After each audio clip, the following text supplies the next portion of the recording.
আপনি যদি solo leveling fan হন বা সোলো লেভেলিং ড্রাগন রকের ফ্যান হন তাহলে অবশ্যই আজকের এপিসোডটি আপনাদের কাছে অনেক দারুণ লাগতে চলেছে। তো চলেন ভিডিওটি শুরু করা যাক। এপিসোডের শুরুতেই আমরা পাজো ফিল্ডের বাইরের দৃশ্য দেখতে পাই, যেখানে একটি লাক্সারি কার দাঁড়িয়ে ছিল আর এই গাড়ির ভিতরে ছিল চোলজন। সে বলছিল এই সামানটি আমাদেরকে ভেতরের পরিস্থিতি সম্পর্কে ইনফর্ম করবে। যদি সামানটি অদৃশ্য হয়ে যায় তার মানে ভেতরের স্ট্রাইক টিম সমস্যায় পড়েছে, এটা বুঝতে হবে। এটা অনেক গ্রেট একটা আইডিয়া, কারণ আমরা তো ডানজনের মধ্যে কোনো ডিভাইস ইউজ করতে পারি না। যাই হোক, আমি আশা করি এস র্যাঙ্কে এই প্রবলেমের ভিতরে ইনভলভ হতে হবে না। আমার মনে হয় লিমিনসুং আর কোনো সমস্যা ক্রিয়েট করবে না। হান্টার লিমতেইগু, তুমি কি চিন্তিত তাই না? মানে অ্যাসোসিয়েশন চেয়ারম্যান চোল জন বাদে যে এস র্যাঙ্কের কথা উল্লেখ করেছে সেটা আর কেউ নয়, সেটা ছিল লিমতেইগু। লিমতেইগু চঞ্জলকে বলে, তুমি আমাকে নার্ভাস করার চেষ্টা করছো তাই না? চঞ্জল উত্তরে বলে, আরে না। লিমতেইগু আবারও বলে, আমার মনে হয় new S rank hunter Grim Reaper গিল্ডে জয়েন করেছে, এই জন্য তুমি জেলাস তাই না? চঞ্জল বলে, আরে একদমই না, আমাদের তো অলরেডি অনেক ট্যালেন্টেড হান্টার্স আছে। লিমতেইগু তখন নিজেকে আর কন্ট্রোল না করতে পেরে বলে, আমি বিশ্বাস করতে পারছি না এই আননোন সিমুলেন্টার ডিস্ট্রিবিউশনের পিছনে মেন কালপ্রিট লিমিনসুং ছিল। একজন গিল্ড লিডার হিসেবে এমন একটি জিনিস হওয়াতে আমার নিজেকে অনেক বেশি রেসপন্সিবল মনে হচ্ছে। এরপর সে চঞ্জলকে উদ্দেশ্য করে বলে, যদি কোনো সমস্যা হয় তাহলে আগে আমি সম্পূর্ণ পরিস্থিতি সামলাবো, আর যদি না পারি তখন তুমি ইনভলভ হবে, আর যদি আমি কন্ট্রোল নিতে পারি তাহলে তুমি ইন্টারফেয়ার করবে না। কিন্তু চঞ্জল উত্তরে বলে, হ্যাঁ তুমি সেটা করতে পারলে আমি নিজেই খুশি হব, কারণ আমি কাউকে হার্ট করতে যাচ্ছি না। সিন শিফট হয় এবং আমরা ড্যানজনের ভেতরের দৃশ্য দেখতে পাই, যেখানে একটি বড় মনস্টার হান্টারদেরকে অ্যাটাক করে, কিন্তু সব হান্টার্সরা মিলেও তা কন্ট্রোল করতে পারছিল না। এখানে আমরা লিমিনসুংকেও দেখতে পাই যে ফাইট করছিল।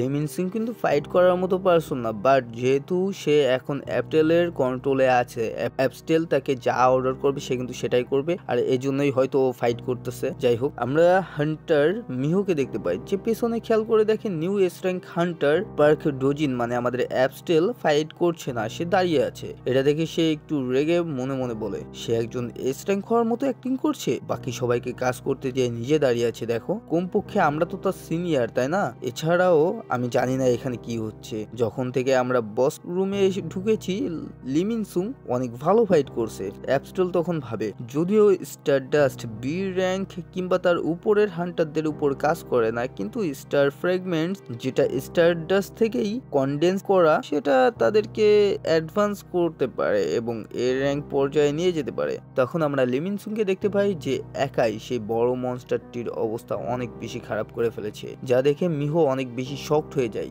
আর মিনসুং এর অ্যাটাকের ফলে মনস্টারটি মারা তো যায় না, বাট মিনসুং এর উপরে অনেক বেশি রেগে যায় এবং নিজের লেজ দিয়ে মিনসুংকে অ্যাটাক করে দেয়। মিনসুং নিজের সোয়ার্ড নিয়ে অনেকটা দূরে চলে আসে এই অ্যাটাকের ফলে। মিনসুং এর ফাইট দেখে তখন অ্যাপটেল মনে মনে বলে, দেখে মনে হচ্ছে শুধুমাত্র স্টার ফ্র্যাগমেন্টের ইফেক্টের ফলে যদি কোনো এ র্যাঙ্কের হান্টার এস র্যাঙ্ক লেভেলের ফাইট করতে পারে। এটা বলেই সে মনে মনে বলে, যদি এমনটা হয়, এরপর সে তার হাতের মাধ্যমে কিছু একটা করতে থাকে। ন্যারেটর তখন আমাদেরকে বলে, টাইটেলের 5টি অ্যাবিলিটির মধ্যে একটি, যা তার মেন বডি এর ফ্র্যাগমেন্ট, যেটার মধ্যে অ্যাম্প্লিফিকেশন আছে, সেটা মানুষের মধ্যে থাকা ইউনিক টেইলকে অ্যাম্প্লিফাই করতে পারে। স্টারডাস্টের মধ্যে থাকা মিস্টবার্নের ফেথ এবং ওয়েপেনে ইউনিক ট্রেইস সবটাকে অ্যাম্প্লিফাই করে সেটা। লিমিনসুং এর ইউনিক ট্রেইস হলো ম্যাজিক পাওয়ার, আর লিমিনসুং এর ওয়েপেনের ইউনিক ট্রেইস হলো স্ল্যাশ পাওয়ার। আর আমরা বুঝতে পারি এই দুইটাই হয়তো এমপ্লিফাই হতে চলেছে। আর এমপ্লিফাই মানে হলো বেড়ে যাওয়া, মানে লিমিনসুং এর ম্যাজিক পাওয়ারও অনেকটা বেড়ে যাবে এটার ফলে, এবং ওয়েপেন পাওয়ারও বেড়ে যাবে আর কি এটার ফলে। এরপর আমরা অ্যাপস্টলকে দেখতে পাই, যে বলছিল, লিমিনসুং আমাকে দেখাও যে লেভেল পর্যন্ত তুমি যেতে চেয়েছিলে, ব্লেসিংস পাওয়ার পরে তুমি সেই লেভেল পর্যন্ত যেতে পেরেছো কিনা, সেই এস র্যাঙ্কের পাওয়ার। এরপর আমরা দেখতে পাই সেই মনস্টারটি লিমিনসুংকে অ্যাটাক করতে আসে, আর লিমিনসুংও রেডি ছিল, কিন্তু হঠাৎই লিমিনসুং এর সাথে কিছু একটা হয়, যেটা আমরা তার চোখ দেখলেই বুঝতে পারি, এবং সে তার ওয়েপেন দিয়ে সেই মনস্টারটিকে অনেক পাওয়ারফুল একটা স্ল্যাশ মারে। আর এই অ্যাটাক এতটাই পাওয়ারফুল ছিল যে মনস্টারটি অ্যাটাকের জন্য খানিকটা উপরে উঠে যায়। ডানজনের বাইরে থাকা চোলজন এবং লিমতেইগু পর্যন্ত অবাক হয়ে যায়, আর মিহো তো পুরাই শক।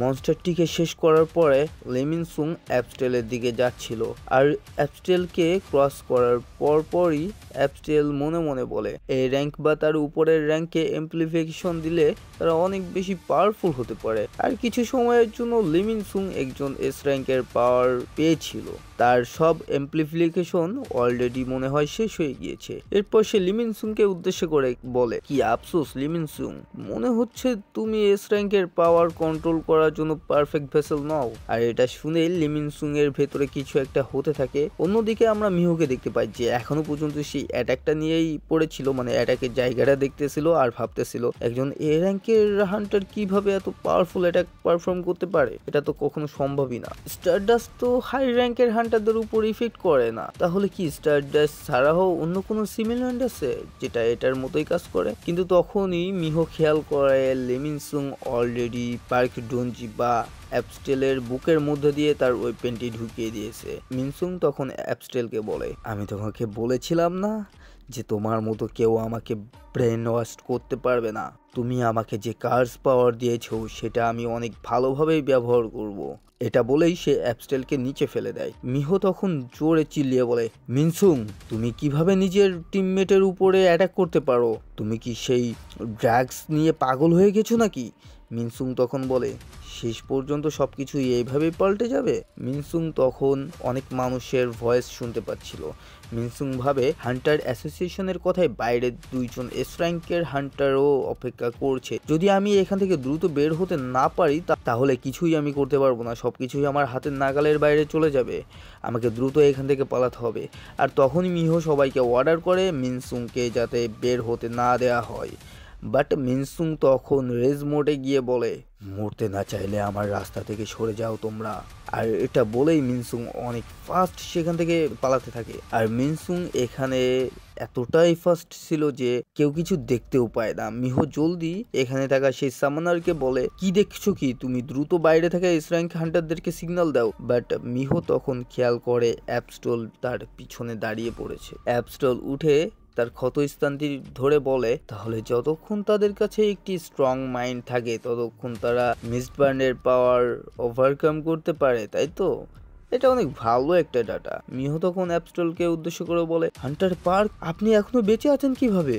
ওই অ্যাটাকটা না আপনার হার্টের ভিতরে করা হয়েছিল? অন্যদিকে আমরা লিমিনসুংকে দেখতে পাই যে অনেক জোরে একটা জঙ্গলের মধ্যে দিয়ে দৌড়ে পালাচ্ছিল। আমি একটি এস র্যাঙ্কের পাওয়ার পাওয়ার পরেও আমাকে পালানো লাগছে, এটা অনেক রেডিকুলাস। তারপর মিনসুং ভাবে, ওই alien cream reaper killed Hunter association, আমি এখন কাউকে বিশ্বাস করতে পারবো না, আমাকে আপাতত শহরের কোথাও লুকাতে হবে। বাট তখনই একটি ড্রাগার উঠতে উঠতে এসে মিনসুং এর সামনে পড়ে, আর মিনসুং থেমে যায় এবং এটা দেখে মিনসুং বলে, এটা কি? তখন আমরা দেখতে পাই জঙ্গলের ভেতর থেকে কেউ বলছে, আমি ভাবছিলাম আচমকাই ধামাকা কিভাবে হলো, কি কারণে হলো, আর এটা ভাবতেই তুমি বের হয়ে আসলে। এরপর আমরা জঙ্গল থেকে সুহোকে দেখতে পাই যে বেরিয়ে আসছিল। সুহো সামনে এসে মিনসুংকে উদ্দেশ্য করে বলে, ইতারিম, অ্যাপস্টল এবং স্টারডাস্ট সম্পর্কে তুমি যা যা জানো সব কিছুই আমাকে এখন বলো। আর এইখানেই এই চ্যাপ্টারটি শেষ হয়ে যায়। এই চ্যাপ্টার নিয়ে আমি কিছু কথা বলতে চাই, সেটা হলো হয়তোবা আমরা নেক্সটে সুহো ভার্সেস লিমিনসুং এর একটা ফাইট দেখতে পারি, আর সেটা 1-2 চ্যাপ্টার কি 3 চ্যাপ্টারের ভেতরেই হয়ে যাবে কভার, প্রবলেম নাই, মানে 1-2-3 চ্যাপ্টারের ভিতরেই চলে আসবে ফাইটটা। আর ওইদিকে অ্যাপস্টল তো দাঁড়িয়ে পড়েছে আবার, কিন্তু ও তো মারা যাওয়ার কথা, আর মিহো ওটা ভালোভাবেই দেখছে। আর মিহোরা অলরেডি কিন্তু দুইজন এস র্যাঙ্ককে সিগন্যালও দিয়ে দিছে। তাহলে কি হতে পারে? চান্স এটাই বেশি মনে হচ্ছে যে হয়তো বা এখন মিহো নিজেও অ্যাপস্টেলের কন্ট্রোলে চলে যাবে, আর বাকি হান্টারদেরকে হয়তো বা অ্যাপস্টেল এখন মেরে ফেলতে পারে। যাই হোক, আগামী 1 থেকে 2 চ্যাপ্টারের ভিতরেই আমরা জিনিসগুলো ভালোভাবে দেখতে পারবো। তো এই ছিল আমাদের আজকের ভিডিও। যদি তোমাদের কাছে ভিডিওটি ভালো লেগে থাকে তাহলে অবশ্যই একটি লাইক করে দিও এবং চ্যানেলটি সাবস্ক্রাইব করতে ভুলবে না। দেখা হবে পরবর্তী ভিডিওতে। ধন্যবাদ।